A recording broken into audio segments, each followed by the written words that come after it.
Assalamualaikum warahmatullahi wabarakatuh. Innal hamdalillah nahmaduhu wa nasta'inuhu wa nastaghfiruh wa na'udzu billahi min syururi anfusina wa min sayyiati a'malina. May yahdihillahu fala mudhillalah wa may yudlil fala hadiyalah. Asyhadu an la ilaha illallah wa asyhadu anna Muhammadan abduhu wa rasuluh. Amma ba'du. Yang terhormat Bapak Bupati Kabupaten Cilacap, Al Ustadz Kiai Haji Tanto Suwarto Pamuji. Luar biasa sambutannya, sudah cocok pantas kalau menjadi ustadz.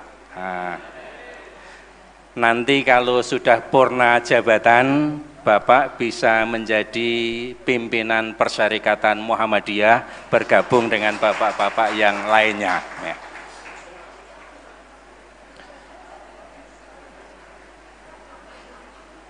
Luar biasa tadi yang disampaikan sudah itu Ustadz betul, sehingga tugas saya sudah banyak diselesaikan oleh Bapak Bupati, saya tinggal nambah yang lainnya saja. Kemudian juga yang kita hormati bersama Bapak Wakil Bupati, Bapak Syamsul Aulia Rahman, terima kasih atas kehadirannya. Jarang di satu acara di tingkat kabupaten itu Bupati dan Wakil Bupati hadir bersamaan. Ini alhamdulillah luar biasa ini ya. Ini tentu menunjukkan hubungan yang baik antara Muhammadiyah dengan pemerintah daerah yang terbangun selama ini. Tidak cukup hanya Bupati dan Wakil Bupati, ternyata Sekda juga bersama dengan kita. Bapak Haji Awaludin, terima kasih atas kerawahannya. Kemudian bapak-bapak kepala dinas ini juga ternyata Kepala Dinas Pendidikan, kemudian Kepala Kantor Kemenak Kabupaten juga hadir. Matur nuwun atas kerawahannya. Kemudian bapak-bapak komandan dari Lanal, kemudian juga dari kepolisian, dan juga bapak dari PM, terima kasih atas kerawahannya. Mudah-mudahan ini memberikan barokah untuk kita semua warga Persyarikatan Muhammadiyah di Kabupaten Cilacap. Dan yang kita hormati Ketua Pimpinan Daerah Muhammadiyah Kabupaten Cilacap, Bapak Al Ustadz, Bapak Yai Kuswan Hasan, ya. Alhamdulillah luar biasa Pak Yai kita ini kalau di luar Muhammadiyah dengan melihat, wah ini jenggotnya yang lebat, ini sudah dipanggil sebagai syekh ini, ya Syekhul Masayih, itu sudah luar biasa ini. Dan juga bapak-bapak pimpinan daerah Muhammadiyah yang lainnya, yang mohon maaf saya tidak bisa sebut satu persatu, pimpinan daerah Asia, segenap tokoh masyarakat, para ustadz, para kiai, para alim, para ulama. Di Muhammadiyah itu alimnya banyak, ulamanya juga tidak sedikit, para kiainya juga tidak sedikit. Hanya saja mungkin tidak terbiasa Muhammadiyah kemudian mengundang atau memanggil seseorang dengan Pak Yai itu ya. Pak Kuswan Hasan ini kurangnya apa dari segi keilmuan. Tapi begitu diundang, dipanggil dengan Pak Yai Kuswan, itu agak tersipu beliau ya. Karena tidak terbiasa kita mengundang Kiai ini ya. Dan saya tadi ketika masuk ruangan ini saya mengira peserta jamaahnya hanya ada di ruangan ini. Ternyata ketika diajak ke masjid untuk meresmikan masjid, oh ternyata yang ada di ruangan ini sepertiganya saja mungkin nggak ada ya, karena di luar ini ternyata jauh lebih banyak dari yang ada di sini. Ini berarti tanda Pak Kuswan, aula kita, masjid kita tidak cukup untuk menampung jamaah kita. Ke depan harus kita pikirkan itu Pak Kuswan, kalau ada acara-acara Muhammadiyah itu bisa menampung seluruh warga Persyarikatan Muhammadiyah di satu tempat ya. Ini tentu keinginan kita semua. Bapak-bapak dan ibu-ibu sekalian, Dan juga yang kami hormati, hampir lupa para calon jamaah haji yang insya Allah akan segera menunaikan ibadah haji, tentu satu kebahagiaan tersendiri setelah 2 tahun gagal berangkat atau ditunda keberangkatannya, tahun ini bisa berangkat. Itu pun yang bisa berangkat tahun ini tidak seluruhnya, kalau nggak salah hanya kurang dari 50% ya. Ini bapak-bapak, ibu-ibu, alhamdulillah ini satu kesyukuran yang harus betul-betul dimanfaatkan dengan sebaik-baiknya. Bapak-bapak dan ibu-ibu sekalian, sebagaimana tadi disampaikan oleh Bapak Bupati, kita baru saja kehilangan salah satu tokoh terbaik kita, Buya Syafi'i Ma'arif. Beliau adalah Ketua Umum Pimpinan Pusat Muhammadiyah tahun 1998 sampai dengan 2005. Ketokohannya, keilmuannya, kalau di bidang keilmuan insya Allah bertarafnya internasional. Kalau nggak salah 3 tahun Buya Syafi'i Ma'arif menjadi profesor tamu di Malaysia. Seminar-seminar internasional juga luar biasa banyaknya. Ketokohannya di lingkungan lintas agama, lintas suku, bangsa dan lain sebagainya. Tadi Pak Bupati sudah menyampaikan, Pak Presiden itu dibelain dari Jakarta terbang ke Jogja khusus, acaranya tunggal, khusus untuk melakukan takziah melepas Buya Syafi'i Ma'arif yang terakhir. Kemudian juga Kapolri hadir, kemudian beberapa menteri juga hadir, ya. Itu menunjukkan sesuatu yang luar biasa, termasuk tadi betul itu yang disampaikan Masjid Gede Kauman itu seumur-umur, karena saya tanya kepada ketua takmir masjidnya, pernah enggak sebelumnya masjid ini dimasuki oleh non-muslim? Jawabannya belum pernah. Kemarin ini dimasuki oleh mereka yang beragama Kristen, Katolik, Hindu, Buddha, datang ke situ untuk memberikan penghormatan terakhir untuk Buya Syafi'i Ma'arif. Ya. Buya Syafi'i Ma'arif kalau dari segi ketokohannya luar biasa, insya Allah banyak orang yang kenal dengan itu. Beliau adalah jembatan yang bisa menjembatani antara umat Islam, khususnya Muhammadiyah, dengan lintas agama dan dengan pemerintah.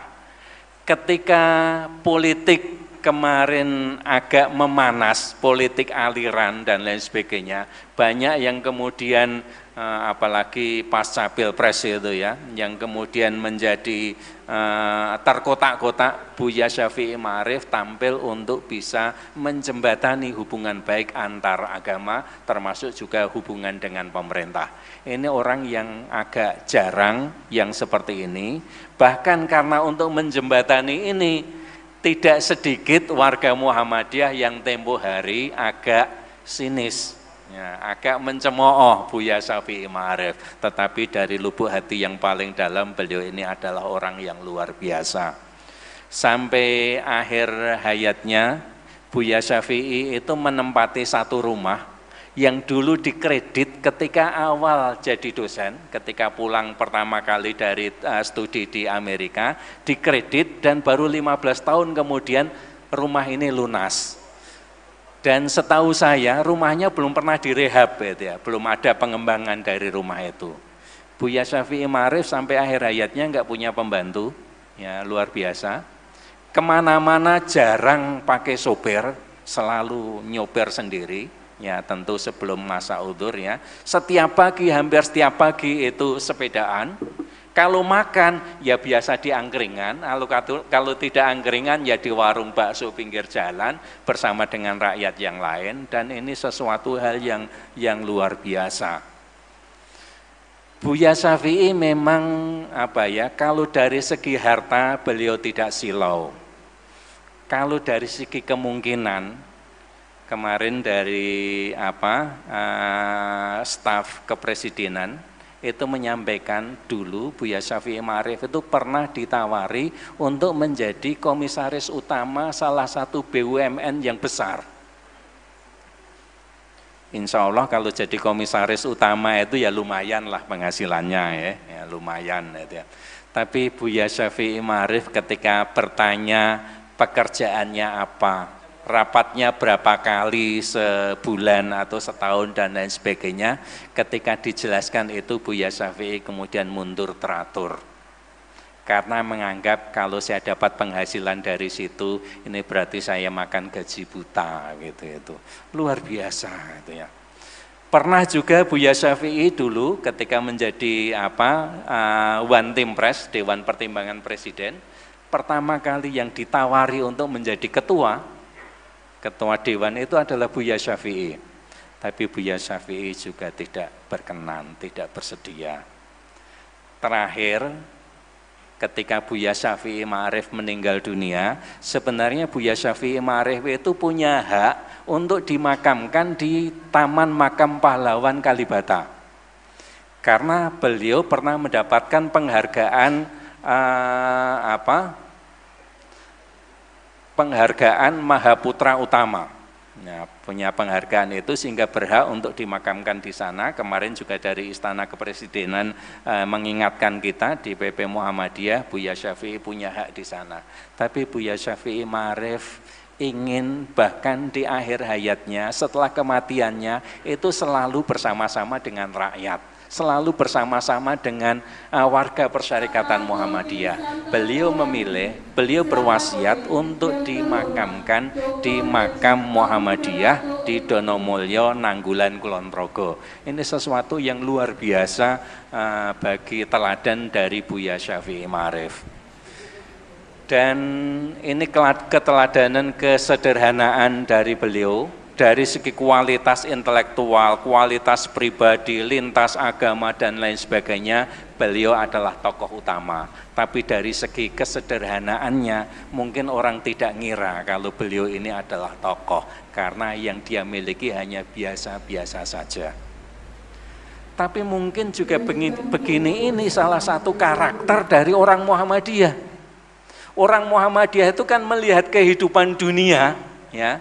Melihat kehidupan dunia itu kan seperti apa yang disampaikan oleh Allah Subhanahu wa taala di dalam Quran surat Al-Hadid ayat 10.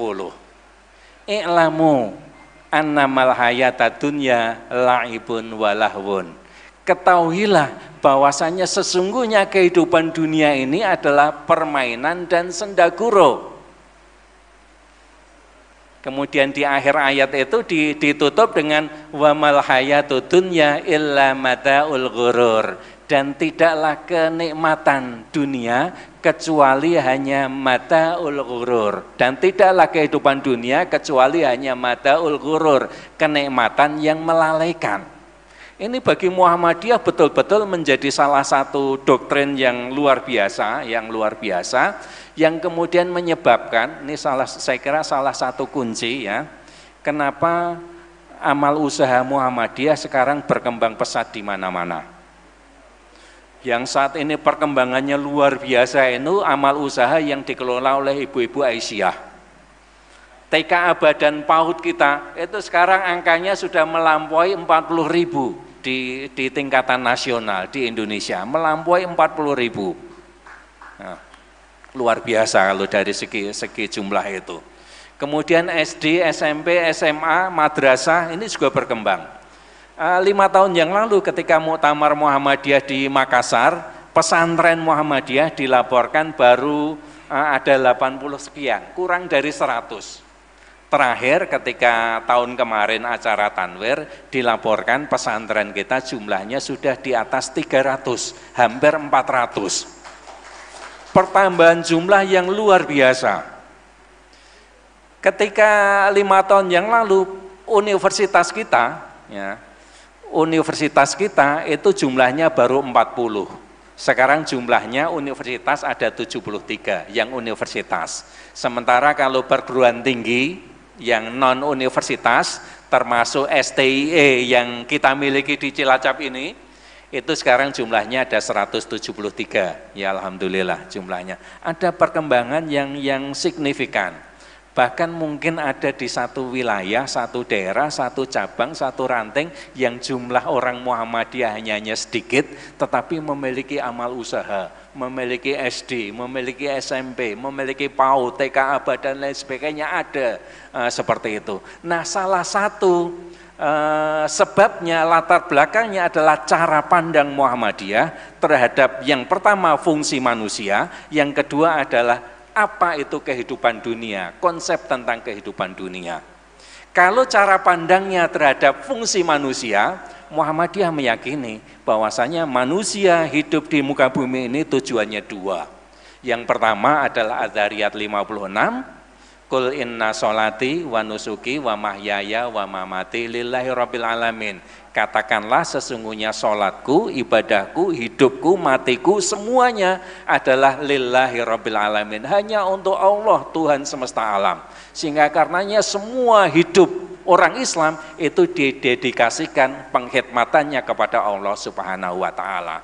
Kemudian tugas yang kedua sebagaimana dalam Al-Baqarah ayat 30, wa idz qala rabbuka lil malaikati inni ja'ilun fil ardi khalifah, dan ingatlah tatkala Tuhanmu berfirman kepada para malaikat, inni ja'ilun fil ardi khalifah, sungguh aku menciptakan di muka bumi khalifah, dan khalifah itu adalah manusia kita ini semua.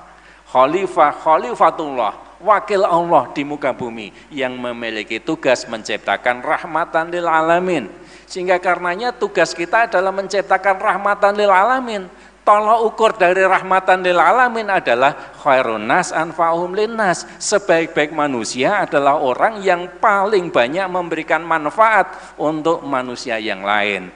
Sehingga karenanya dengan konsep khairun nas anfa'uhum linnas ini bisa jadi ya, pahala Bapak Bupati ini jauh lebih banyak daripada kita semua yang setiap hari selalu jamaah di masjid, yang setiap hari selalu baca Quran dan lain sebagainya dalam aspek ini.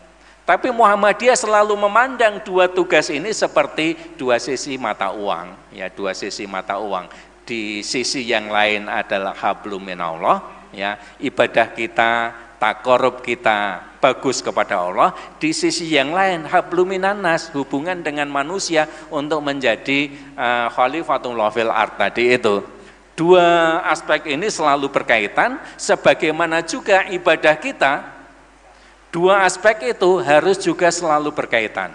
Ibadah mahdhah yang kita lakukan itu harus ada implikasi sosialnya, harus ada implikasi aspek hablum minan nasnya.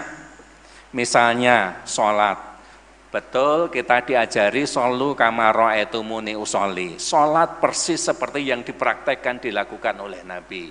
Sholat tertib di awal waktu, dilakukan secara berjamaah, tetapi ada satu nilai yang memiliki implikasi sosial yang harus juga ada di dalam sholat kita.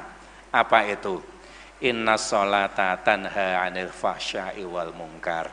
Sesungguhnya sholat itu, tentu sholat yang baik, sholat yang benar, tanha, mampu untuk menghindarkan anil fahsya'i wal munkar, dari kekejian dan kemungkaran. Ini ada implikasi langsung dari sholat dengan dimensi sosial. Begitu juga ketika kita melakukan puasa, ya. Ketika puasa, bagaimana puasa kita bukan hanya sekedar menahan haus dan lapar, tetapi di situ itu juga ada empati, ada kepedulian kepada orang lain.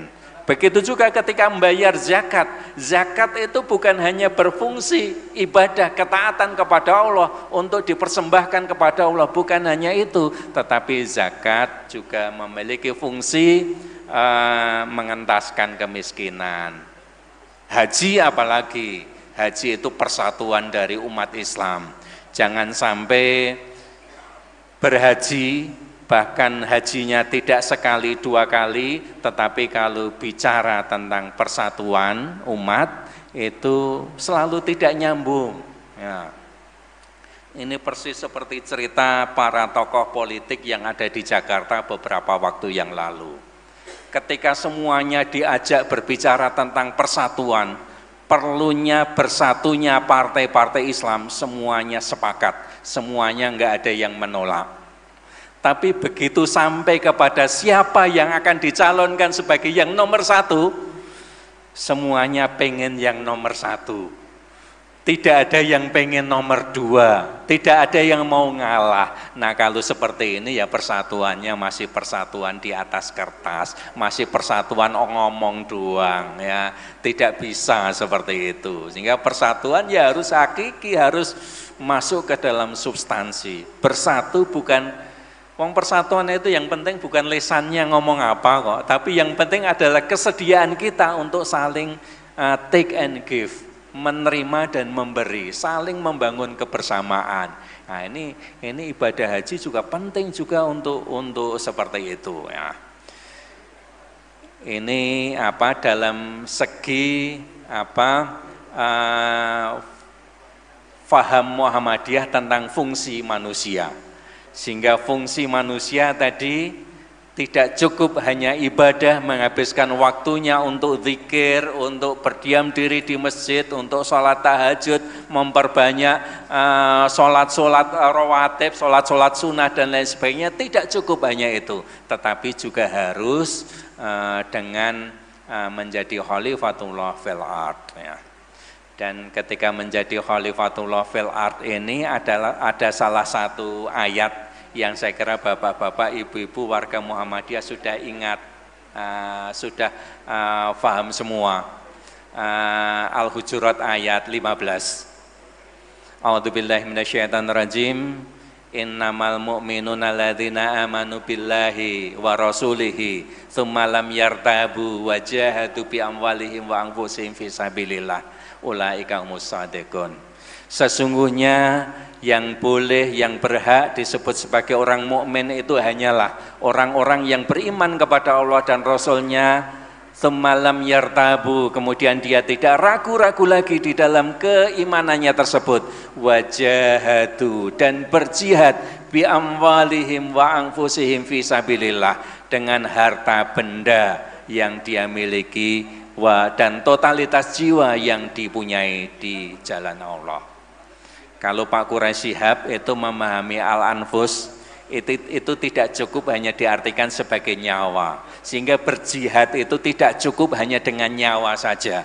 Kenapa? Karena nyawa itu adalah nafsun, mufrad. Sementara di sini ini al-anfus ini adalah jamak.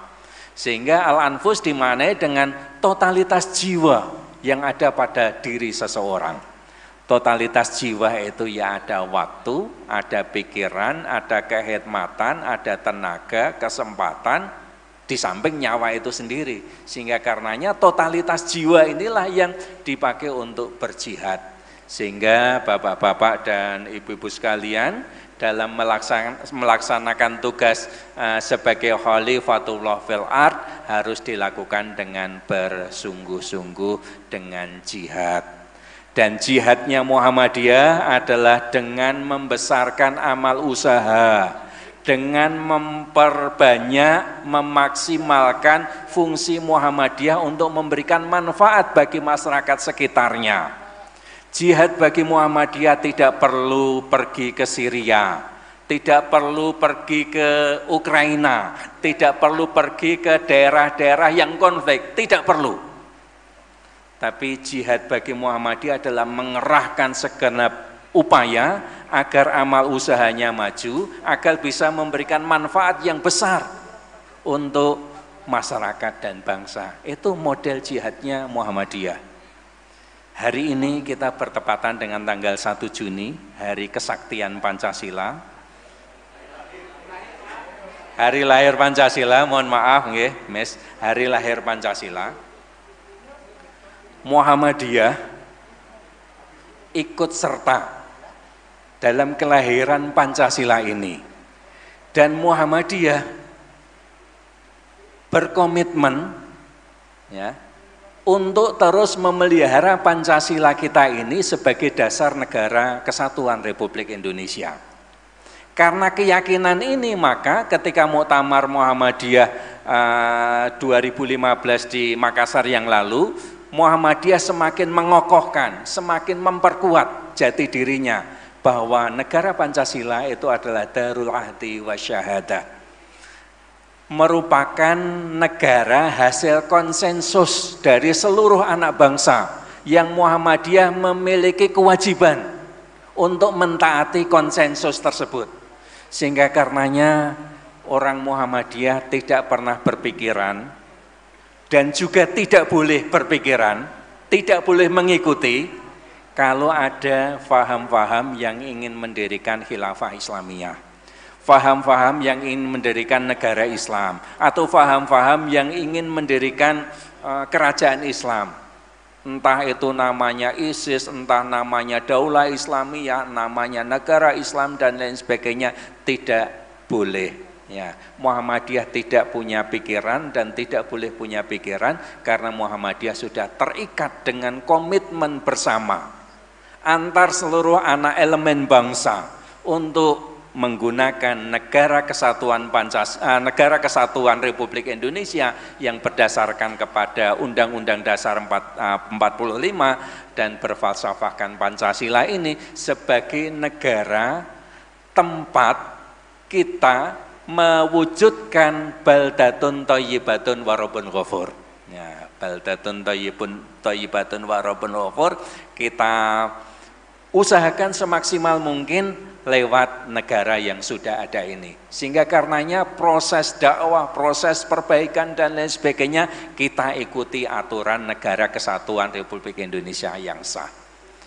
Memang dalam perjalanannya ada hal-hal yang mungkin peraturan, undang-undang dan lain sebagainya yang belum sesuai dengan Muhammadiyah.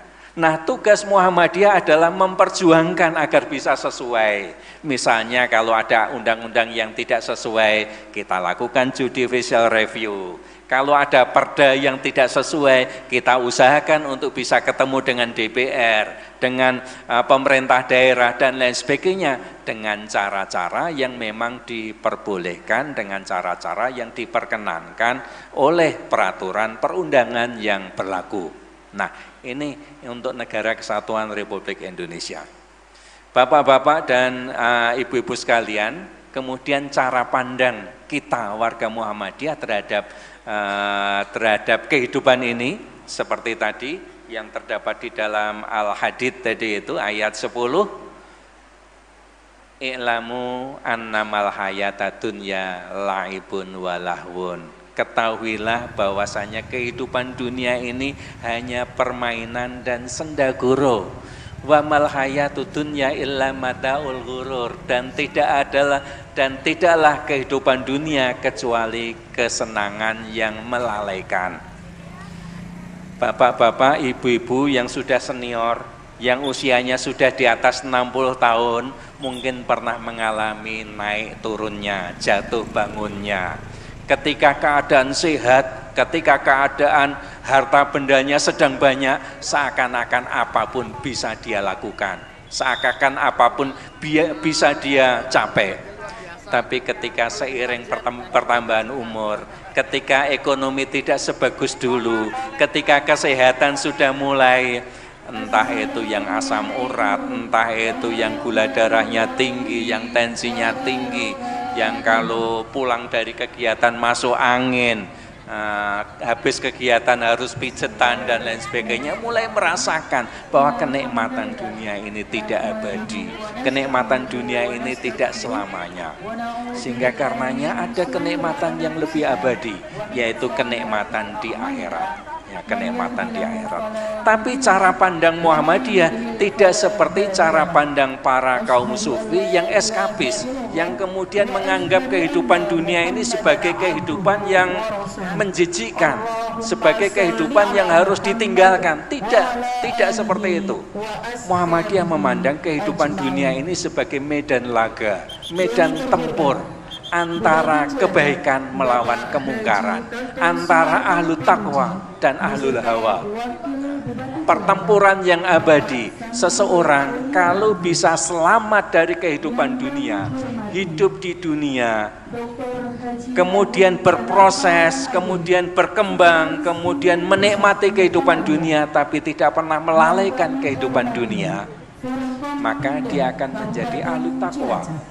Tetapi kalau hidup di dunia, dia terlalaikan oleh kenikmatan-kenikmatan duniawi, dilalaikan oleh pangkat, jabatan, harta banyak, dan lain sebagainya, maka dia akan menjadi ahlul hawa. Cilacap. Pimpinan KBIHU Allah berfirman Al-Jaziyat ayat 23, afara'aita man ittakhadha ilahahu hawahu. Tahukah kamu sekalian orang-orang yang telah mengambil sebagai Tuhannya hawa nafsunya. Nah, ahlul hawa ini adalah orang-orang yang telah mengambil hawa nafsunya sebagai Tuhannya. Nah, ahlul hawa. Nah, pertempuran abadi antara ahlul hawa dan ahlul taqwa. Tapi kita tidak boleh kemudian eskapis meninggalkan kehidupan dunia. Karena kalau meninggalkan tidak ada bukti bahwa kita mampu mengalahkan kehidupan dunia. Sehingga karenanya ya kita harus hadir sepenuhnya dalam kehidupan duniawi ini. Tentu kita mengikuti Nabi kita Muhammad SAW. Tetapi gambaran yang mungkin lebih konkret, lebih detail itu terlihat pada karakter sahabat. Sahabat Nabi itu secara dikotomis perbandingannya, di satu sisi ada Abu Dzar Al-Ghifari, di sisi yang lain ada Abdurrahman bin Auf dan Umar bin Khattab Abu Bakar. Abu Dzar Al-Ghifari ini adalah seorang sahabat yang luar biasa ahli ibadah. Prasasat tidak ada waktu yang dia habiskan kecuali untuk beribadah kepada Allah. Sholat wajibnya jalan, rawatibnya, zikirnya, puasa sunnahnya dan lain sebagainya, tahajudnya, dah pokoknya pol-polan. Tetapi Abu Dzar Al-Ghifari ini tidak mau terlibat dalam kehidupan duniawi. Waktunya dihabiskan untuk beribadah taqarrub kepada Allah Subhanahu wa taala. Ya, dengan zikir, dengan tahajud dan lain sebagainya dihabiskan di situ itu. Sehingga Abu Dzar Al-Ghifari ini miskin, tidak punya harta. Didukung dengan konsepnya terhadap harta, seorang muslim itu hanya boleh menyimpan hartanya tidak lebih dari untuk keperluannya satu hari satu malam, sehingga nyimpan dananya hanya untuk besok pagi. Saya jamin bapak-bapak ibu-ibu yang profesinya menjadi pegawai negeri itu nggak bakalan sanggup yang seperti ini ya, nggak bakalan sanggup karena gajian sekali untuk 3 bulan untuk 1 bulan 30 hari itu ya, nggak bakalan sanggup ya. Dia eskapis, dia meninggalkan kehidupan duniawi. Tapi ingat, walaupun Abu Dzar Al-Ghifari ini ibadahnya luar biasa, tetapi dia tidak termasuk sahabat al-ashrah al-mubsyirina bil jannah. 10 sahabat yang dijamin masuk surga, tidak masuk dalam kategori itu. Justru sahabat yang dijamin masuk surga adalah sahabat-sahabat seperti Abdurrahman bin Auf. Abdurrahman bin Auf itu konglomeratnya sahabat, orang kaya raya pada masa sahabat. Salah satu tandanya adalah ketika jelang perang Hunain, beliau menginfakkan 1000 ekor unta lengkap dengan perbekalan perang. 1000 ekor unta, 1 ekor unta itu lebih mahal daripada 1 ekor sapi. 1 ekor sapi, ini jelang kurban ya, bapak-bapak, ibu-ibu tentu paham berapa harga 1 ekor sapi. Ya paling murah 15 juta, ya rata-rata ya 15 sampai 20 juta. Tapi kalau yang korban itu orang kaya, ya mungkin pakai sapi limosin atau sapi apa itu yang harganya di atas 50 juta itu ya. Nah, 1000 ekor unta bisa dibayangkan paling tidak 20 miliar. Itu tidak hanya sekali, dalam kesempatan yang lain pernah menginfakkan 10.000 dinar emas. 1 dinar pada masa Nabi itu kira-kira seberat 3/3 gram emas murni. Nah, 3/3 gram emas murni. Kalau 10.000 dinar berarti 33.000 gram emas murni. Kalau sekarang harga emas murni itu berkisar pinten nggih emas murni itu ya? Ya, 1 juta kurang sedikit lah itu ya. Ya, naik turun ini kelihatannya hari ini sedang agak turun ini. Ya di bawah 1 juta, tapi katakan 1 juta saja itu jumlahnya juga sudah banyak gitu ya. Itu konglomerat pada waktu itu ya, konglomerat, tetapi dia termasuk salah seorang yang dijamin masuk surga. Kenapa? Rahasia kuncinya, dia kaya raya tetapi uangnya itu tidak dipakai untuk sendiri, tidak dipakai untuk foya-foya, tetapi dipakai untuk kepentingan umat, dipakai untuk kepentingan bangsa. Dia hanya menggunakan sekedar apa yang menjadi kebutuhannya. Ya mungkin rumah, mungkin untuk pendidikan, mungkin ya sekedar tabungan, tapi sebagian besar kemudian dipakai untuk kemaslahatan umat.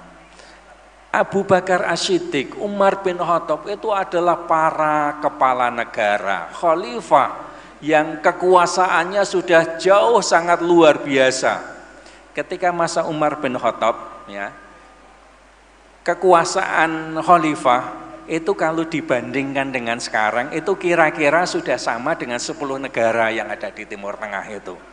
Saudi Arabia, kemudian Yaman, Uni Emirat Arab, kemudian ada Qatar, ada Suriah, ada Lebanon, ada Mesir, kemudian ada Sudan dan sekitarnya, kira-kira kalau dihitung sudah 10 negara. Kekuasaannya besar, tetapi kekuasaannya tidak dipakai untuk memperkaya diri sendiri, tidak dipakai untuk kepentingan keluarga dan kelompoknya, dipakai untuk kepentingan seluruh umat Islam. Nah, itulah contoh idolanya Muhammadiyah adalah orang-orang seperti itu. Di dunia adalah orang yang mampu, ya, pintar, sugih dan lain sebagainya, tapi uangnya, kekayaannya, pangkatnya, jabatannya tidak untuk kepentingannya diri sendiri, tetapi dipakai untuk kepentingan masyarakat. Terima kasih. Nah, ini ternyata sudah ada peringatan, ini waktunya terbatas ya. Sedikit lagi. Nah, jadi uangnya tadi dimanfaatkan untuk kemaslahatan tadi itu. Itulah yang menyebabkan kenapa Muhammadiyah itu di mana-mana, walaupun rantingnya kecil, walaupun di kaki gunung, itu di situ itu ada sekolah Muhammadiyah. Nah, ada sekolah Muhammadiyah. Tidak pernah terbayangkan barangkali di Kepulauan Sangir Talaut, di Merauke, kemudian di Belitung, kemudian di pedalaman Kalimantan, di Alabiu, yaitu tahun-tahun sebelum tahun 30-an itu sekolah Muhammadiyah sudah berdiri di sana. Itu termasuk luar biasa karena tadi orang Muhammadiyah hartanya bukan hanya untuk kepentingan dirinya sendiri, tetapi dalam rangka untuk memberikan manfaat untuk masyarakat sekitarnya.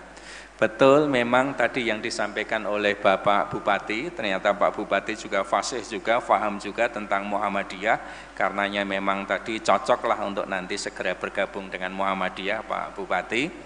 Ya, salah satu komitmen sejak awal Muhammadiyah itu adalah tentang pendidikan. Kenapa seperti itu?